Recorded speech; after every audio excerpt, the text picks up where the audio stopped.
ও ভাইরা বাবুজিরা, উম্মে রুমানকে জিজ্ঞাসা করলেন, ও উম্মে রুমান, এই খেজুরটা কোথায় ছিল একবার বলো। আল্লাহ পাকের নবী সাহাবী যখন তিনি নিজের স্ত্রীকে জিজ্ঞাসা করলেন, ও ভাইরা বাবুজিরা, আল্লাহ পাকের নবী সাহাবীকে উত্তর দিলেন, এই খেজুরটা হলো দোনি সাহাবীর যাকাতের মাল, আর যাকাতের মাল হলো বাইতুল মালে জমা দেওয়ার জন্য বলেছে।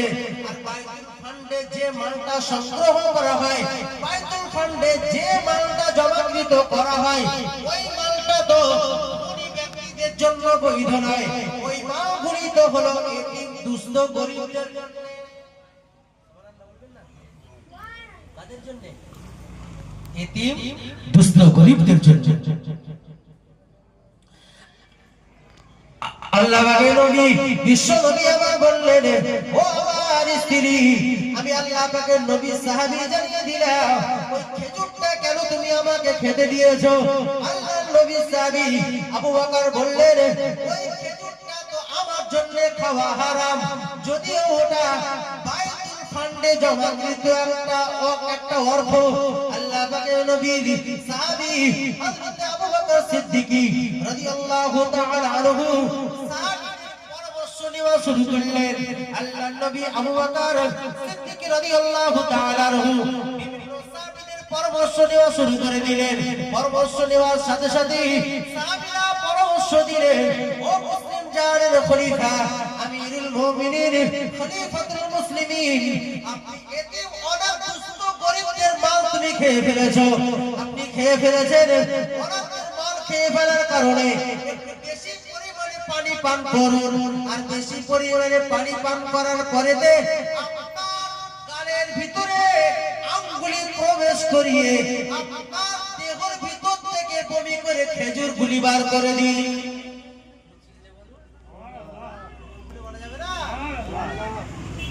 সম্মানিত ভাইরা, মুসলিম জাহানের খলিফা, আমিরুল মুমিনিন, খলিফাতুল মুসলিমিন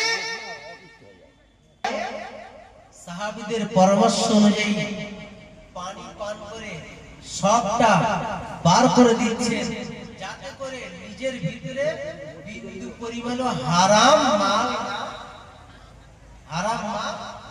না থাকে।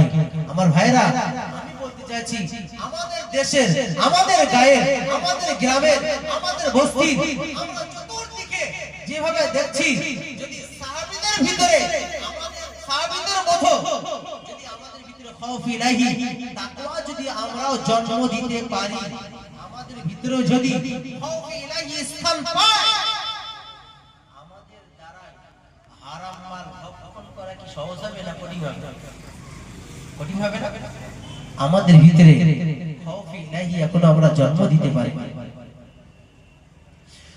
সম্মানিত ভাইরা বাবুজিরা, গভীরভাবে মনে রেখে দিন, আল্লাহ পাকের নবী, বিশ্ব নবী, আখিরি জামানার পয়গম্বর রাসূল আমার বললেন, হে আমার সাহাবীরা, আমি আল্লাহ পাকের নবী জানিয়ে দিলাম, নবী ইব্রাহিম আলাইহিস সালাতু ওয়াস সালাম তিনি মুর্দাকে জিন্দা কিভাবে বানাতে হয় এটা দেখার জন্য চারখানা পাখি নিয়েছিলেন।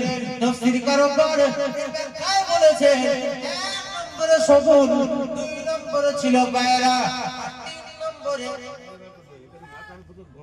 মোরগ, আর চার নম্বরে বাস পাখি। আরে কোন সমস্যা হচ্ছে?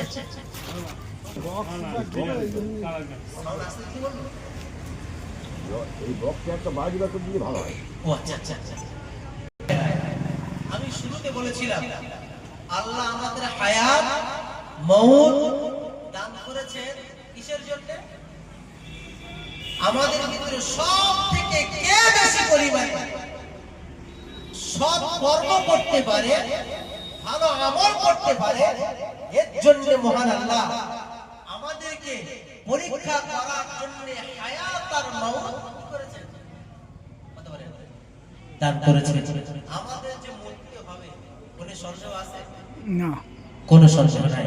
মরতে যখন হবে সেটা এখন আর তখন, মরার আগে যদি আমরা মরতে পারি, ইনশাআল্লাহ সেটা আমাদের জন্য ফলদায়ক হবে। আমরা আজ আছি, হয়তো কাল থাকবো না। আমরা জীবিত আছি, মানুষ এখন আমার আপনার নাম ধরে ডাকছে, এক্ষুনি যদি আল্লাহ আমার আপনার চক্ষু দুটি যদি বুঝিয়ে দেন, ঘন্টা পরে আমার আপনার কেউ নাম ধরে আর ডাকবে না, সবাই লাশ হিসেবে ডাকবে। ঠিক না বলুন? এই দুনিয়াতে, এই মায়ার দুনিয়াতে কিসের জন্য, কিসের বিবরে, কিসের মোহে পড়ে আমরা আমাদের ঈমান আমল ধ্বংস করছি?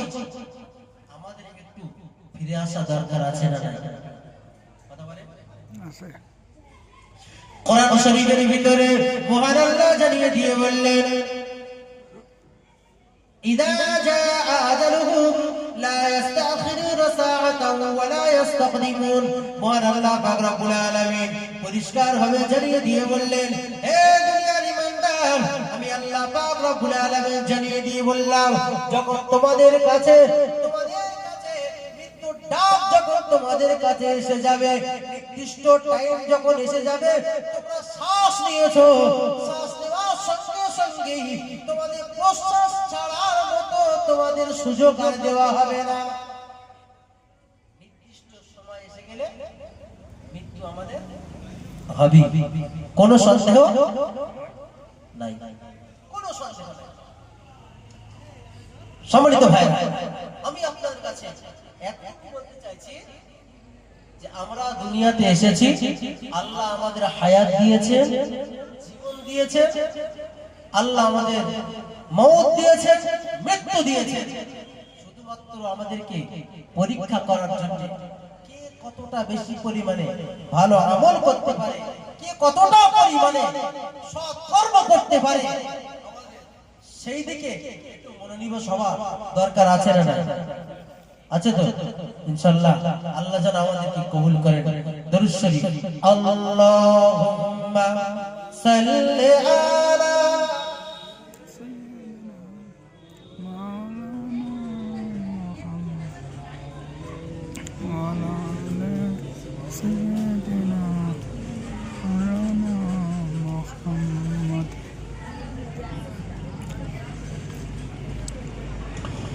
আল্লাহুম্মা সাল্লি আলা, মুহাম্মদ করে পড়েন।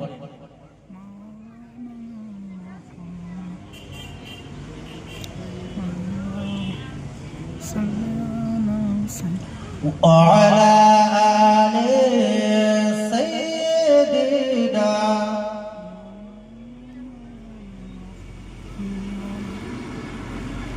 চিন্তা করে দেখো না কবরে কি যাইবা না, চিন্তা করে দেখো না কবরে কি যাইবা না, যে কবরে আল্লাহ ছাড়া বন্ধু কেহ থাকবে না, যে কবরে আল্লাহ ছাড়া বন্ধু কেহ থাকবে না, চিন্তা করে দেখো না, চিন্তা করে দেখো না কবরে কি যাইবা না। এ দুনিয়ার সবই পর, কবর তোমার আসল ঘর, এ দুনিয়ার সবই পর, কবর তোমার আসল ঘর, মরণে লাগি কেন একটু তুমি ভাবো না, চিন্তা করে দেখো না কবরে কি যাইবা না, যে কবরে আল্লাহ ছাড়া বন্ধু কেহ থাকবে না, যে কবরে আল্লাহ ছাড়া বন্ধু কেহ থাকবে না, চিন্তা করে দেখো না কবরে কি যাইবা না। আল্লাহুম্মা সাল্লি আলা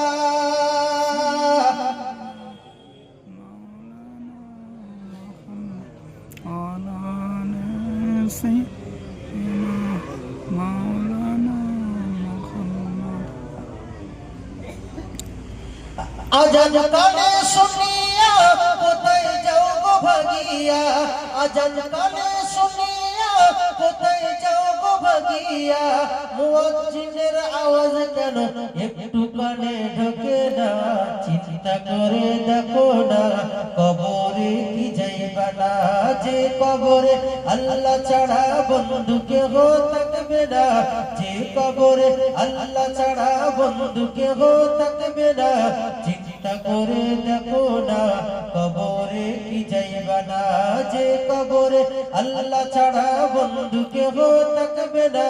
চিন্তা করে দেখো না কবরে কি যাইবা না। আল্লাহুম্মা সাল্লি আলা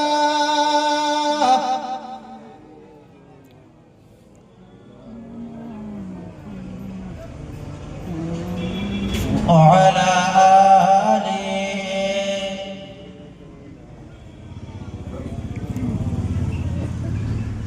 সম্মানিত ভাইরা, নবীর ভালোবাসা যদি আমাদের ভিতরে থাকে, খাউফে ইলাহি যদি আমাদের ভিতরে থাকে, রাসূলের প্রাণপ্রিয় সাহাবী হযরতে আবু বকর সিদ্দিকী রাদিয়াল্লাহু তাআলা আনহুর খাতায় আমাদের নামটা উঠবে, উঠবে না উঠবে না?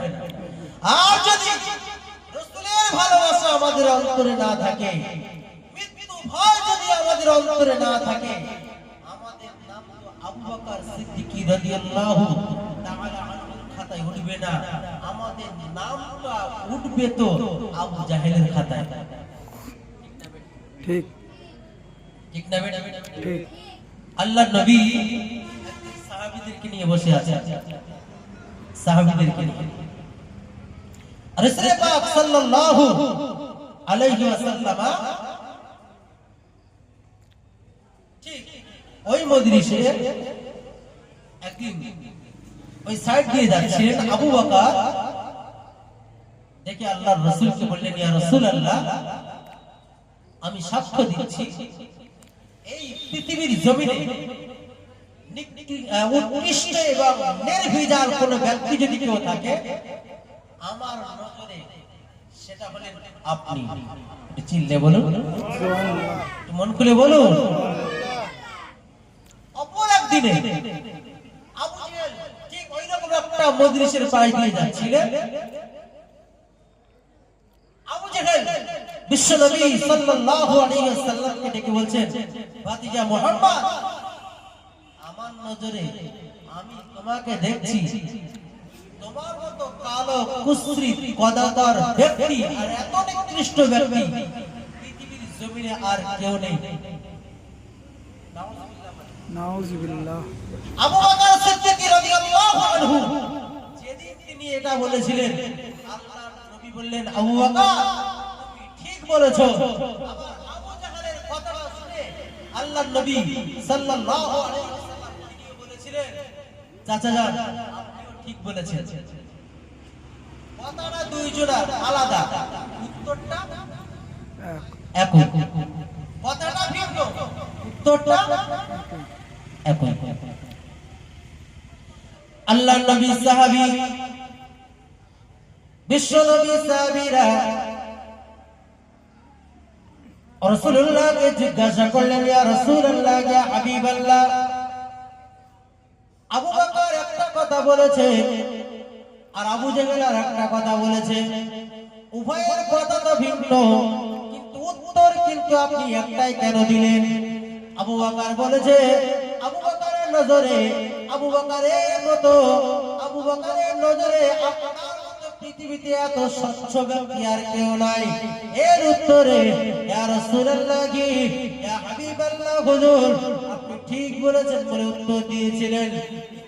তার অপর প্রান্তরে আবু জাহেলের কথার অনুযায়ী, তার কথার পদুত্তরে আপনিও বললেন ঠিক বলেছেন। ইয়া রাসূলুল্লাহ, ইয়া হাবিবাল্লাহ, হুজুর এটা কেমন ভাবে হতে পারে? আল্লাহ পাকের নবী সাহাবী, আল্লাহ পাকের নবী সাহাবীরা জিজ্ঞাসা করার পরে রাসূল আমার বললেন, হে আমার সাহাবীরা, তোমরা শুনে রেখে দাও, জেনে রেখে দাও, আমি আল্লাহ পাকের নবী জানিয়ে দিলাম, একজন মুমিন আর একজন মুমিনের হলো আয়না। আল্লাহ পাকের নবী বলেন, একজন মুমিন আর একজন মুমিনের আয়না।